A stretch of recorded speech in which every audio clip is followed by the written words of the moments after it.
You ever be playing a video game and be like, ah, yes, I'm enjoying this game and getting used to the controls and the physics engine and I'm having a great time. And then the game gives you a big old middle finger because it's time for the trashy water level. Water levels are trash! You know, it sort of makes sense. When you're making a video game, you want to mix things up sometimes with the level design. But you shouldn't have a level that just sucks. And in so many games, the water levels just suck. And it's all his fault!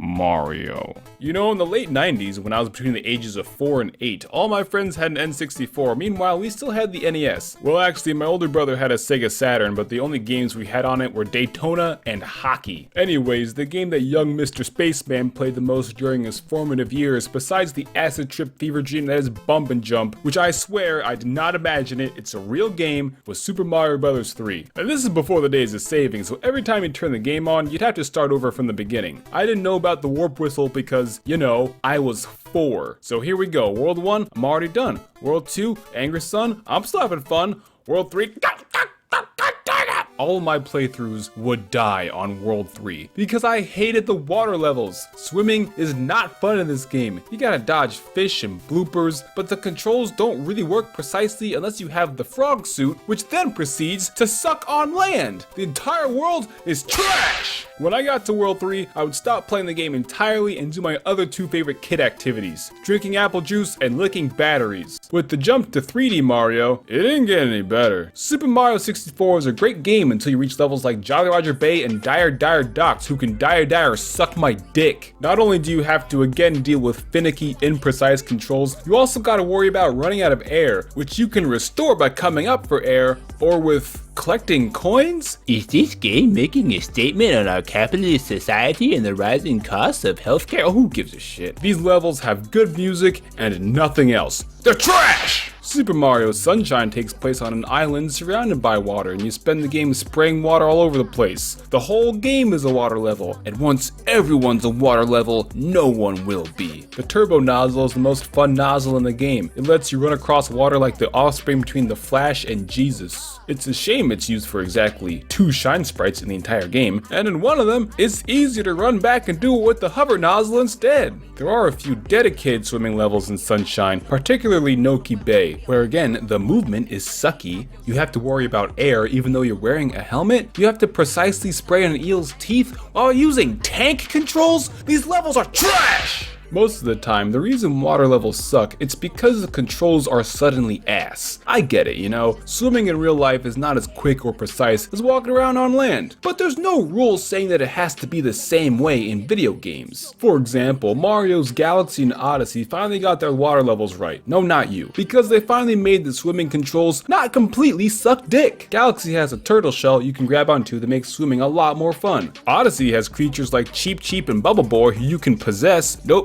capture to control and swim better and fly around and stuff. In 3D games, water can help add an extra dimension to the game for more dynamic gameplay. Usually you're walking around in 2 dimensions, maybe occasionally jumping in a third, but being fully immersed in water, you can more freely explore in all 3 dimensions, adding in that Y-axis, or Z-axis depending on what program you're using. But all too often, either due to technical limitations or not thoroughly tested and refined gameplay, this added freedom instead becomes more of a hindrance on the player, and not in a challenging way, but in an annoying way. Monster Hunter 3 introduced underwater combat to hunt in all 3 dimensions. It's not as bad as some people would say, but it's definitely more clunky and straight up worse than on-foot combat, so it hasn't returned since, because it was trash! This is a common theme. Water levels are just worse than the on-land levels. The most notorious example of a universally despised water level is in the otherwise critically acclaimed Legend of Zelda Ocarina of Time. Despite having the coolest mini-boss fight in the game, the water temple is trash! In addition to being very long and just confusing, with rooms that all kind of look the same, and I think you can get soft-locked if you use the wrong keys on the wrong locked doors in the wrong order, but having to pause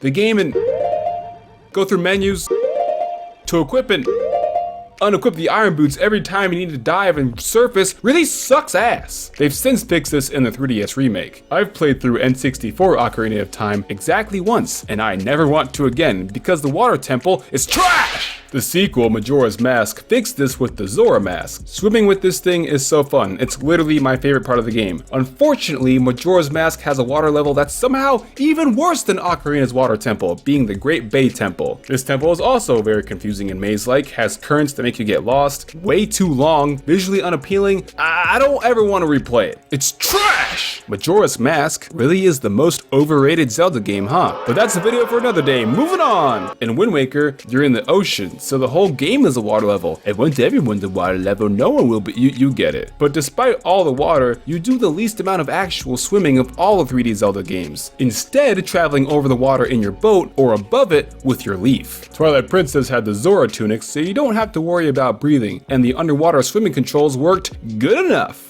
In a very, very, very rare W for Skyward Sword, it actually had pretty good swimming controls. You could dash to speed it up, but some of the objectives while swimming were... Breath of the Wild barely has any swimming also, unless you're catching fish the America way. Explosions. But it does have the Zora tunic to launch you up waterfalls like your magic carp trying to evolve into a Gyarados, which is fun. But when swimming, you gotta watch your stamina or you'll drown. In a lot of these games, you run out of air and drown. Adding in another variable for the player to balance, in this case having to manage lung capacity, could help jazz up the gameplay, but it's usually more of a nuisance than anything else. It doesn't make it more exciting, it makes it more annoying. Mario and Sonic can breathe in space, but not underwater, where there's literally oxygen. What do you think the O in H2O is? Sonic is a game all about going fast, so of course he has water levels where you move very slowly and will run out of air, and thousands of kids were traumatized by the drowning music. As a kid, I was stuck on Aquatic Mine for 4 months, partially because I was afraid of drowning. Also, I was only allowed to play for 2 hours on weekends. That's why I'm amazing at video games, because as a kid I had to play everything very fast and very well to make any progress. Also, every treasure hunting level is bad. They're trash! Because of video games, how many people just associate water with death? My fight or flight response activates even when I'm kayaking and feel the tiniest of waves. We shouldn't be afraid of water. We're water. Water. Splatoon just cuts out the middleman. You're not gonna drown. You touch water, we're just gonna straight up kill you. Water levels are trash. Speed round. Swimming and diving in Animal Crossing is slow and boring. It's trash! Kingdom Hearts. My friend who's a huge Kingdom Hearts fan says that in Kingdom Hearts 1, the swimming controls in Atlantica were not great. And in Kingdom Hearts 2, it was a rhythm game instead? This might be a good spot to find some bad gameplay. Why is it that even people who love Kingdom Hearts never have anything positive to say about it? All of Kingdom Hearts, it's trash! Wii Sports Resort Jet Ski. The motion controls barely work and are very finicky. Takes all the fun out of jet skiing, an activity that exists only to have fun. It's trash! Overcooked 2. I accidentally threw a fully chopped rotisserie chicken into the river.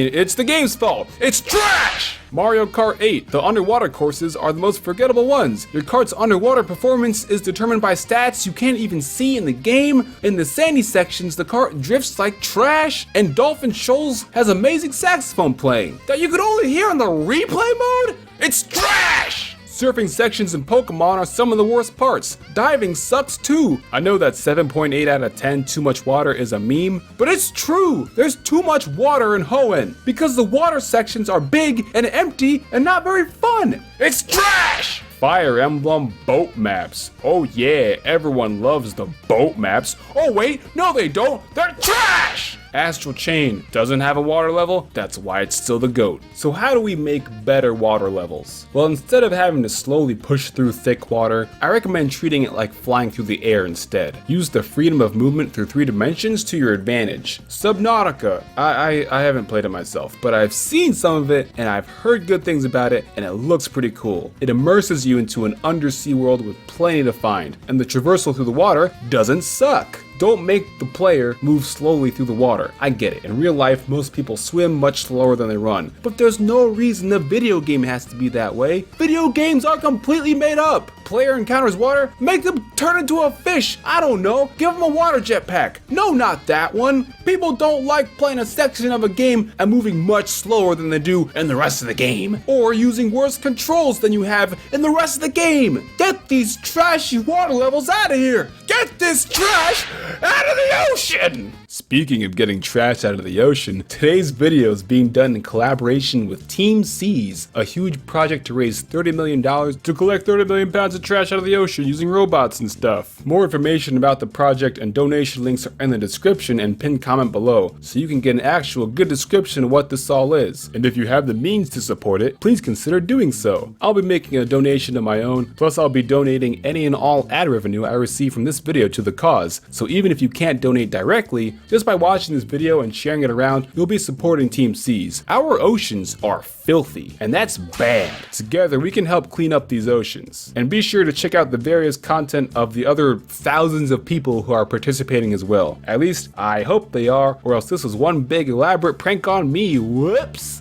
Anyways, thanks for watching, and don't forget to grab that subscribe button like it's a life preserver. And also support Team Seas. And comment below with what you think of water levels in video games. Do you love them? Do you hate them? What are some good ones? What are some bad ones? And that's it, video's over.